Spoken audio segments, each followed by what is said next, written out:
인텔이 잘 만든 아이스레이크 CPU를 장착을 했음에도 불구하고 LG에서 냉각 성능을 어떤 구조상의 어떤 잘못으로 인해서 그 CPU의 성능을 한 40% 정도 까먹는 그런 결과를 낸 것 같거든요. LG가 이런 식으로 나가면 안 될 것 같은데.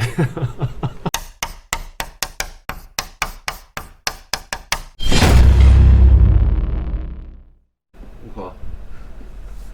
네, 오늘 그램 그램입니다. 그램 17. 정확한 모델명은 그램 17 ZD 90N-VX50K라는 2020 LG 그램 제품이고요. 10세대가 코멘 레이크가 있고 아이스레이크가 있잖아요. 아이스레이크 인텔 코어 i5 1035 G7이라는 CPU가 탑재가 되어 있고요. 메모리는 8기가 램인데 3200MHz 메모리로 되어 있습니다. 그리고 SSD는 256기가 NVMe SSD라고 되어 있는데 어느 제조사인지는 모르겠어요. 살펴봐야 될 것 같고요. 17인치입니다. 그리고 해상도는 2560 곱하기 1600 WQXGA라고 되어 있고요. 그 다음에 인텔 아일리스 R 플러스 내장 그래픽이 탑재가 되어 있습니다. 그리고 HDMI 포트, USB 3.1 포트, USB Type-C 포트, 그 다음에 썬더볼트, 그 다음에 키보드 라이트, 숫자 키보드, ODD는 포함이 되어 있지 않고요. 색상은 화이트고 무게는 1350g. 그러니까 그램이 1kg 미만이라 해서 그램인데 17인치는 1kg 넘는 것 같아요. 1.35kg이고 그램으로는 1350g입니다. 2020년 4월 10일자 인터넷 최저가로 160만 9천원짜리 제품이고요. 운영체제는 미포함으로 되어 있기 때문에 운영체제는 따로 구입을 하셔야 됩니다. 그러면 지금부터 언박싱을 해보도록 하겠습니다. 그램 17 과연 성능이 얼마나 될지 언박싱을 해보도록 하겠습니다. 이렇게 봉인실이 양쪽으로 되어 있어요. 아래 양쪽으로. 박스를 오픈을 하면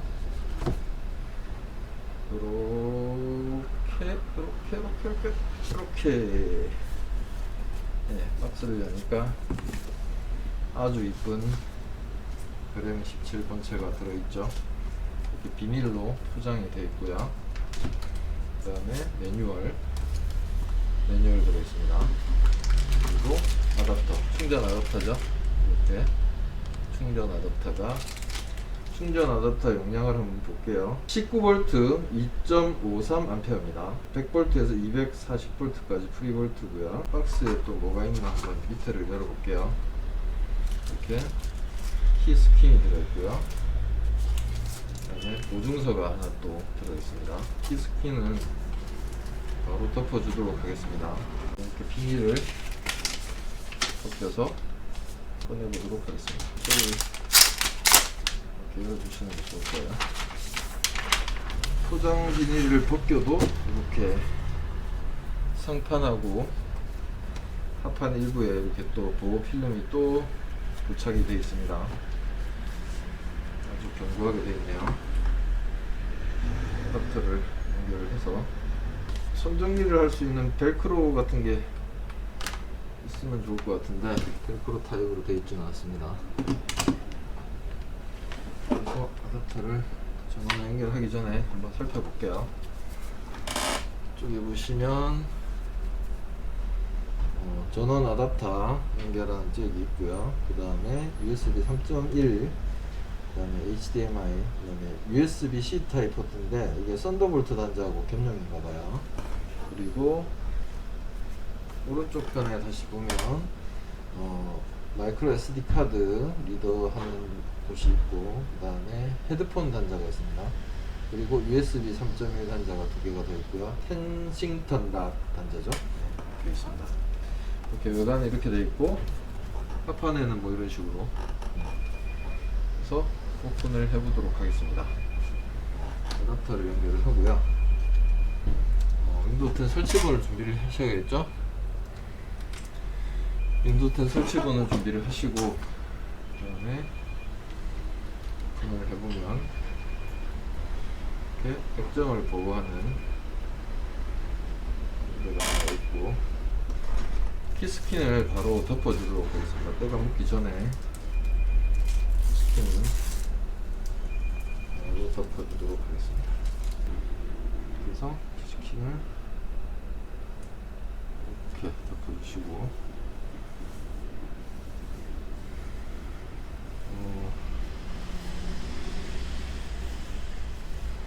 깔끔합니다. 모양은 보시다시피 17인치 대화면이고요.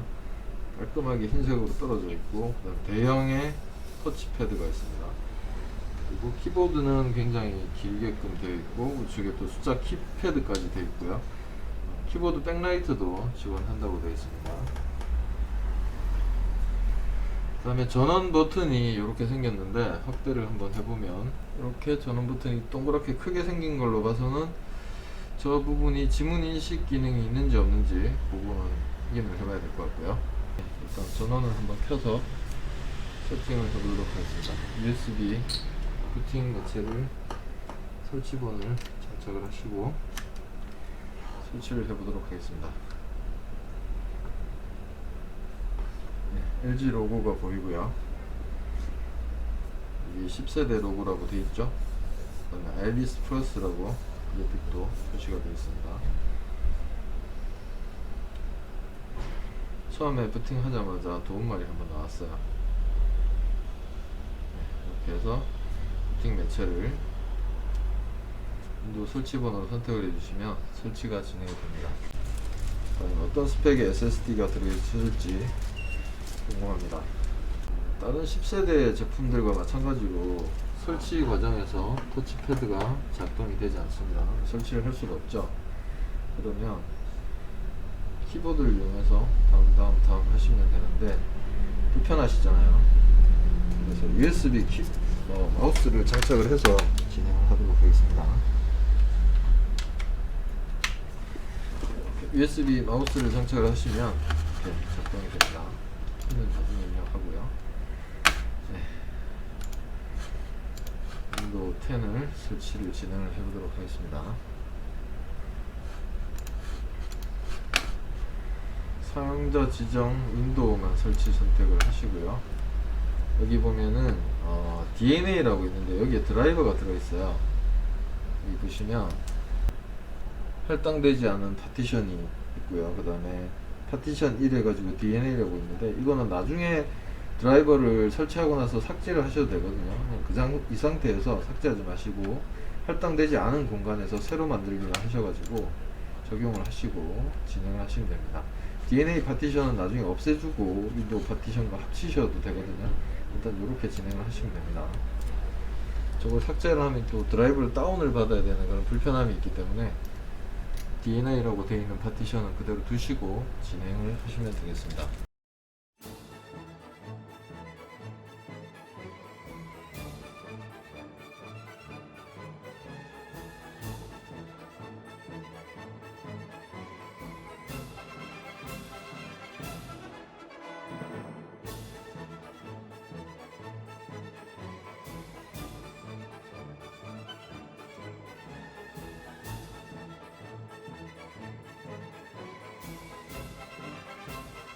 윈도우를 설치를 하고 나니까 그 LG DNA 파티션이 살아 있었잖아요. LG DNA 프로그램이 자동으로 실행이 됩니다.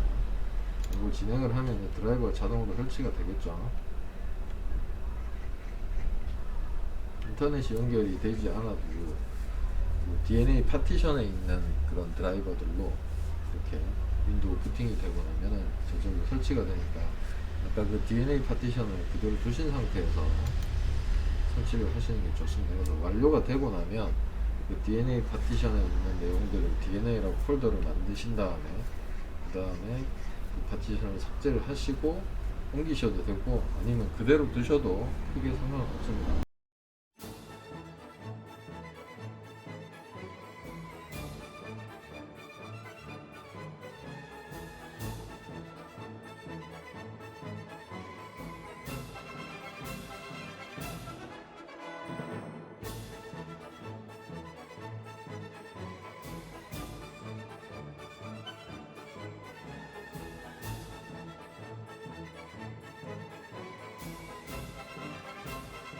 가속을 한번 테스트를 봅시다. 잘 보세요.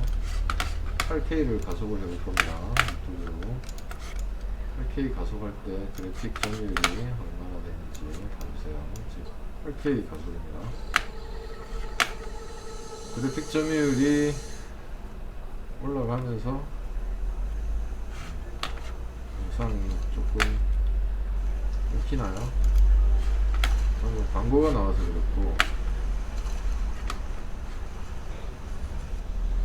8K는 약간 조금은 끊기는 느낌이 있어요.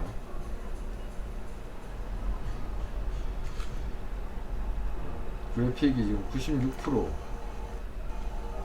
97%, 90% 이상씩 가동이 되면서 약간 끊기긴 하지만 그래도 재생은 어느 정도 돼요. 4K로 바꿔보겠습니다. 4K로 바꾸니까 그래픽 사용률 46% 됐고요. 전체 화면이라고 해볼게요. 이 전체 해상도가 4K보다 높거든요.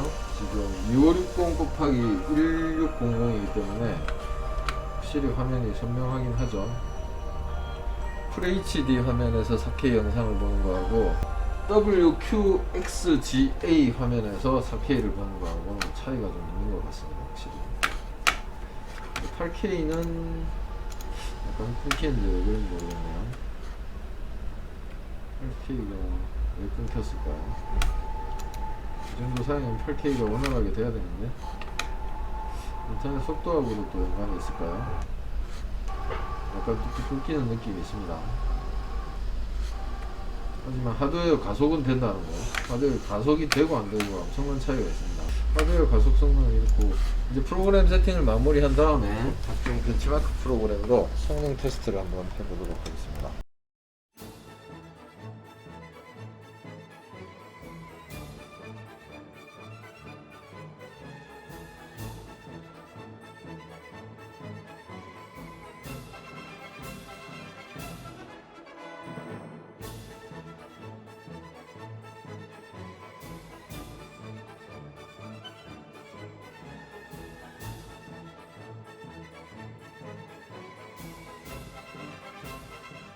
판매 사이트에서 설명하는 내용을 보게 되면은 CPU 성능에 대한 부분은 거의 설명이 안 되어 있습니다. 보시다시피 대화하면 한 손에 가볍게 따라올 수 없는 그래픽과 스피드 이렇게 되어 있는데 저는 좀 의아한 부분들이 굉장히 많았습니다. DDR4 3200MHz의 메모리가 장착되어 있음에도 불구하고 CPU의 성능이 생각에 미치지 못하는 그런 결과가 나왔거든요. 보면은 지금 보면 다 보면 CPU의 성능에 대한 어떤 자세한 그런 부분은 다 여기 안 나옵니다. 배터리를 오래 쓸 수 있다 그런 거, 그다음에 인텔 아이리스 플러스 그래픽이 장착됐다는 거, 썬더볼트 단자, 요건 강점이죠. 뭐 외장 그래픽을 연결을 할 수가 있으니까 썬더볼트는 강점이 되는데 여기 보면 2020g이 2019g에 비해서 메모리 속도가 향상이 됐다고 돼 있고, 그 다음에 NVMe 속도도 더 빨라졌다고, PM981 제품을 장착을 했거든요. 그래서 성능이 높다고 돼 있습니다. 하지만 숫자 키패드 좀 늘어난 거, 그 다음에 확장성이 있다는 거, 그런 거 있고, CPU에 대한 어떤 자세한 성능 테스트는 안 나와 있어요. 여기 보면은 1.2GHz라고 돼 있고 최대 클럭이 3.7이라고 되어 있는데요.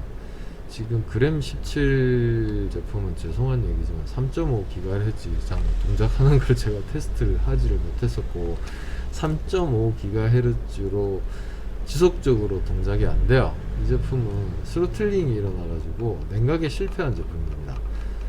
시네벤치 R15 버전을 돌리는 동안도 스로틀링이 올 정도이기 때문에 이 제품은 잘못 만든 제품이 아닌가 하는 생각이 들고, 얘네들도 이제 스로틀링이 온다는 걸 아는 거죠. 그래서 일단 배터리 성능만 장시간 사용할 수 있게끔 세팅을 해 놓은 것 같아요. 실망이 좀 되긴 했는데, 근데 그게 뭐 실망할 필요도 없는 게, 여기 보면 LG 그램 17은 160만원이 넘는 제품에도 불구하고 보시다시피 용도가 보이시죠? 2020 그램 17은 사무 인강용이에요. 다른 용도로 생각하시면 욕심입니다. 자기들도 인정을 하는 거죠. 사무 인강용. 아무리 아이스레이크 i5 1035 G7 CPU를 장착을 해도 사무 인강용인 거예요. 그러니까 그램 제품은 이 아이스레이크라고 해서 어떤 메리트가 있다는 생각을 하시면 안 될 것 같아요. 코멘 레이크하고 결과적으로는 거의 비슷하다고 보셔야 되고요. 아이스레이크가 발열이 코멘 레이크에 비해서 발열이 줄어든음에도 불구하고 이 그램 17 제품은 냉각을 실패를 한 거죠. 여기 보시면 다성아빠라는 유튜버 분께서 친절하게도 이렇게 벌써 분해를 해 놓으셨더라고요. 벌써 이렇게 분해를 해 놓으셨는데, 여기 보시면 이 CPU 냉각팬의 구조가 흡기와 배기가 분류가 되어 있지 않습니다. 그리고 하판에도 보시면 어떤 통풍구가 없기 때문에 공기를 어디서 빨아들여서 어디로 배출해야 될지를 모르는 그런 설계가 되어 있는 거예요. 이게 실패인 거죠. 이제 뭐 흡기가 돼서 배기가 되는 그런 순환 경로가 나와야 되는데, 지금 이게 아무런 공기가 지금 이쪽으로, 그러니까 이쪽으로 들어와 가지고 이쪽으로 나가는 그런 구조예요. 이쪽에서 뭐 빨아들인 구멍이 없어요. 여기 보면 이쪽 편에 패널 연결된 부분에 흡기 홀이 있긴 한데, 팬이 여기서만 회전을 하기 때문에 결국은 이쪽으로 나왔다가 이쪽으로 들어가는 그런 구조거든요. 그리고 이게 패널이 열리게 되면은 통풍구가 또 좁아져버려요. 그러니까 냉각이 제대로 될 수가 없는 거예요.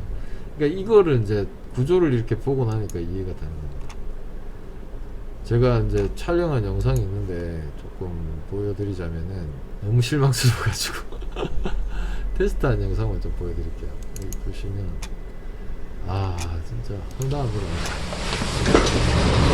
너무 얇게 만들다 보니까 냉각 시스템이 너무 부실해요. 그래가지고 스로틀링이 오는 것 같아요. 지금 어떤 식으로 스로틀링이 일어나는지를 한번 살펴보도록 하겠습니다. 지금 보시면 아이들 상태에서도 온도가 막 왔다 갔다 합니다. 지금 아무것도 안 했는데도 90도까지도 올라갔었고, 지금은 40도 밑으로 떨어지긴 했어요. 그래서 여기 보시면 클럭이 지금 1.6, 뭐 1.8, 2.75 뭐 왔다 갔다 하죠. 그래서 이런 식으로 되고 있는데, 이제 시내 벤치를 한번 돌려보겠습니다. 돌려보면 보통은 시내 벤치를 실행을 하게 되면 클럭이 더 올라가야죠, 그죠? 일을 많이 하니까 스로틀링이 안 온다면 올라가야 되는데, 참 보세요. 온도를 보세요. 지금 보시면, 그리고 클럭의 변화도 잘 보시고 시작을 해보겠습니다. 보통의 경우에 노트북들이라면 CPU 테스트를 이렇게 부하를 걸기 시작하면 이제 온도가, 그렇죠, 클럭이 이런 식으로 올라가야지 정상이죠. 최고 클럭을 올라가면서 이용률이 100%가 되니까 올라가요. 이렇게 가다가 여기 보시면 온도가 지금 90도 선을 찍었어요. 90도 선을 넘어가면서부터 클럭이 떨어져요. 스로틀링이 오는 거죠. 온도를 잡지를 못하니까 얘가 CPU가 지금 3.0GHz 이상을 동작을 못하는 거예요. 온도가 계속 오르잖아요. 지금 1.8로 동작하고 있는데도 80도를 찍고 있으니까 얘가 지성능을 내지 못할 수밖에 없는 거예요. 그러니까 저도 이게 1035 G7이 1035 G4보다 벤치마크에 보면 2%가 더 높다고 돼 있거든요, CPU 성능이. 근데 점수가 터무니없이 낮게 나오니까 어떻게 된 건지 싶어서 이렇게 저렇게 제가 테스트를 해봤어요. 테스트를 해보니까 결국은 스로틀링이 오는 거예요. 제 클럭을 내주지를 못하는 겁니다. 여기서부터는 아예 2.0GHz를 한 번도 찍지를 못하고 있어요. 100% 사용률에서. 온도가 높으니까 얘가 지금 그러니까 90도에서 스로틀링이 되게끔 세팅이 되어 있는 거예요, CPU 자체가. 그러니까 점수가 낮게 나올 수밖에 없는 겁니다. 지금 529점이거든요. 이게 529점이면은, 여기에 보면은 529점이잖아요. 그죠? 어저께 테스트한 값이 530점이고요. 그리고 위에 쭉 올라가 보시면, 일전에 코멘 레이크 제가 테스트한 제품도 있는데, 코멘 레이크 제품이 여기 보시면 677점이에요. 코멘 레이크가 아이스레이크에 비해서 성능이 낮음에도 불구하고 이게 삼성 이온 제품이었는데 스로틀링이 안 오니까 677점이 나왔단 말이에요. 근데 여기 보시면 아이스레이크 1035 G4 740전 돼 있죠. 이게 그때 제가 2월달에 소개해드렸던 레노버 제품이거든요. 레노버 제품 같은 경우에는 이제 지속능을 내는 거죠. 스로틀링이 안 오니까. 근데 그램 같은 경우에는 지금 530점밖에 나오지가 못하는 거예요. 그러니까 CPU 성능을 얘는 제대로 뽑을 수가 없는 거예요. 영상에서 보셨다시피 이 그램 17 제품은 1035 G7 CPU의 성능을 지가 한 40%? 40% 정도를 까먹는 거야. 성능을 낼 수가 없는 겁니다. 여기 보시면 벤치마크 자료를 제가 한번 비교를 해봐 드릴게요. 아이스레이크 1035 G4하고 1035 G7을 비교를 해보자면 분명히 1035 G7이 2%가 더 높다고 이렇게 나와 있죠. 터보가 3.35까지는 터진다고 돼 있어요.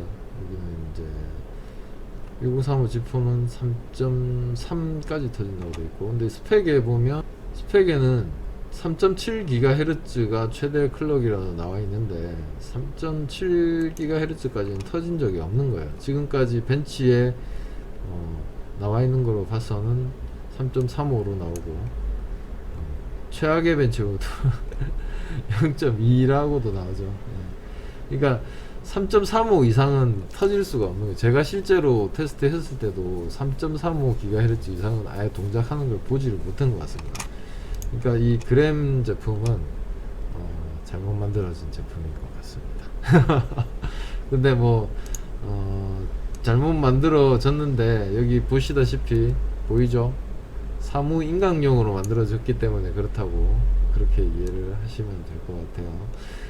LG전자 2020 그램 17에 너무 기대는 하시지 않는 게 좋을 것 같고, 그냥 디자인이나 화면이 크다는, 여기 보면은 WQXGA라는 2560 곱하기 1600이라는 고해상도, 그거에 만족을 하셔야지 다른 뭐 멀티미디어 성능이나 그래픽 성능, 물론 아이스레이크 제품이다 보니까 아일리스 플러스 그래픽이 장착이 되면서 4K 가속까지 원활하게 될 수 있다는 그런 강점은 있지만, 그거 외적인 어떤 다른 메리트는 전혀 없는 제품이다, 그렇게 생각을 하시면 될 것 같고요. 납품을 해야 되는 저희 입장에서도 조금 뭐 고객께서 일단 그램 17을 찍었기 때문에 상관은 없긴 한데, 기대에 미치지 못하는 그런 성능을 보여서 정말 좀 착잡합니다. 저번에 일전에 소개시켜드렸던 삼성 이온 제품 같은 경우에는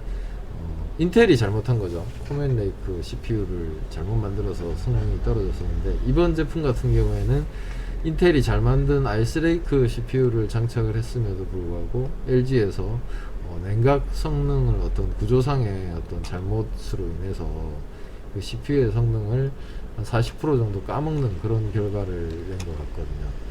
LG가 이런 식으로 나가면 안 될 것 같은데. 그램으로 히트를 많이 쳤잖아요. 그랬는데 왜 자꾸 이런 식으로 가는지 모르겠습니다. 물론 뭐 요즘 시대가 성능을 요구하는 게 아니라 외관이라든지 그런 것만 보는지 그런 건 모르겠는데, 저는 어떤 성능적인 부분을 가격하고 많이 따지는 타입이라서 제가 개인적으로 판단할 때는 조금 잘못 만들어진 제품이 아닌가 하는 그런 생각이 듭니다. 예. 뭐 사람마다 의견은 틀릴 수 있으니까 여러분들의 의견을 남겨주시면 감사하겠습니다. 네, 여기까지입니다. 수고하셨습니다. 댓글로 남겨주시고요. 도움이 되셨다면 구독하기와 좋아요도 꼭 좀 해주시고요. 제발 좀 구독 좀 해주세요. 구독자가 계속 줄고 있어요. 제발. 저는 다음에 뵙겠습니다.